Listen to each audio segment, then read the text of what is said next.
Mobile ফোনের মাধ্যমে পর্নোগ্রাফিতে school শিশুদের আসক্তি চরম পর্যায়ে পৌঁছে গেছে। এক জরিপে উঠে এসেছে এই নিয়ে ভয়াবহ তথ্য।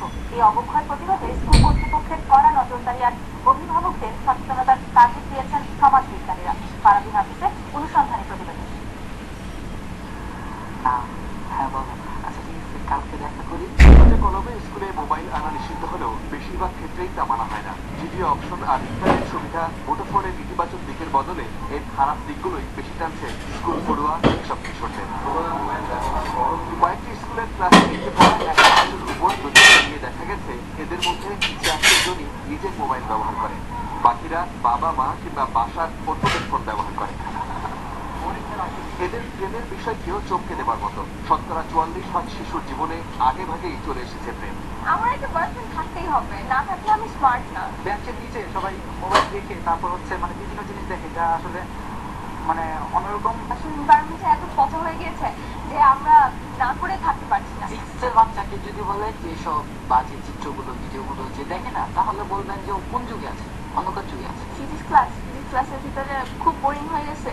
কানের ভিতরে হেডফোন ঢুকাইতে গান শুনতেছে, অথবা একজন আরেকজনের দেখ আমার এই বয়ফ্রেন্ড আছে, আমার এই এতগুলো বয়ফ্রেন্ড আমি ঘুরি, এর সাথে ছবি তুলছি, কালকে এখানে ডেট নিয়ে গেছিলাম। এটা তো আর কোনো ব্যাপার।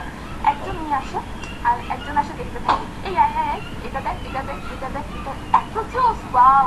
মোবাইলে ব্যবহৃত ছোট্ট এই মেমোরি কার্ডে সামান্য টাকাতেই গান বা রিংটোন ডাউনলোডের দোকান থেকে পূর্ণ ছবি ভরে নেওয়া এখন মামুলি ব্যাপার। যারা এই ধরনের মেমোরি কার্ডগুলো একবার কিনে নিয়ে যায় তাদের কালেকশনের জন্য এখানে এসে আবার চেঞ্জ করে নিয়ে যাচ্ছে। কদিন আগে উত্তরে একটা ঘটনা দেখেছি, তিনটি স্টুডেন্ট কম বয়সে একটা মেয়েকে জোর করে নগ্ন করে অশ্লীল ভিডিও করেছে। বেসরকারি এক হিসেবে এ ধরনের দোকানগুলোর মাধ্যমে দেশে দৈনিক 2.5 কোটি টাকার পর্ণ ছবি বিক্রি হচ্ছে।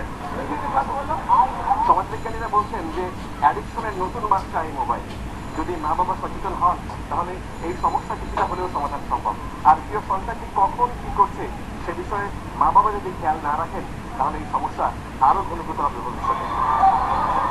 সমাজবিজ্ঞানীরা বলছেন সমাজের প্রতি দায়িত্ববোধ ও আন্তরিকতা কমার কারণেই বাড়ছে ইফটিজিং, যৌন হয়রানি সহ নানান সব অপরাধ। রাষ্ট্র এখানে খুবই কমই গুরুত্বপূর্ণ ভূমিকা পালন করে। পরিবার থেকে আসতে হবে, তার আত্মীয় স্বজনের কাছ থেকে আসতে হবে, তার শিক্ষা প্রতিষ্ঠানের প্রধানের কাছ থেকে আসতে হবে। মোবাইল আসক্তি থেকে কিশোর সমাজকে বাঁচাতে এখনই সচেতন না হলে পরবর্তীতে এর ফল ভোগ করতে হবে মা বাবাকে।